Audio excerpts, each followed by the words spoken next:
Hey, it's Vanessa Hudgens. I would describe my style as, I think, bohemian.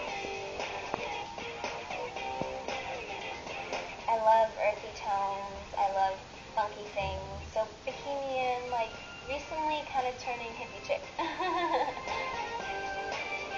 look at Runway and I look at some magazines. But I love it when I see things that are different and funky, and that's what really inspires me. I mean, I love doing new trends. Like right now, like I said, I'm kind of into the hippie chick thing. And I was on Free People, and I ordered tons and tons of things, like headbands that go right here, and just things that are different that you don't see people wearing on a daily basis.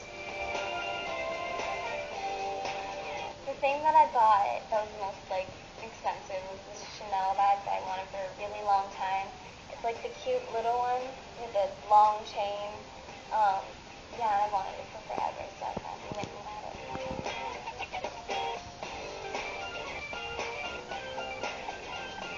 I have so much fun with fashion. I dress to the event.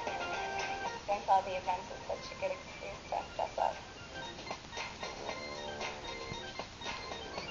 I feel like I'm comfortable in my skin, and I just get out there and kind of make fun of myself, you know? Like you pop the hip out and you put the hand on my hip, and I'm like, your hair's so right.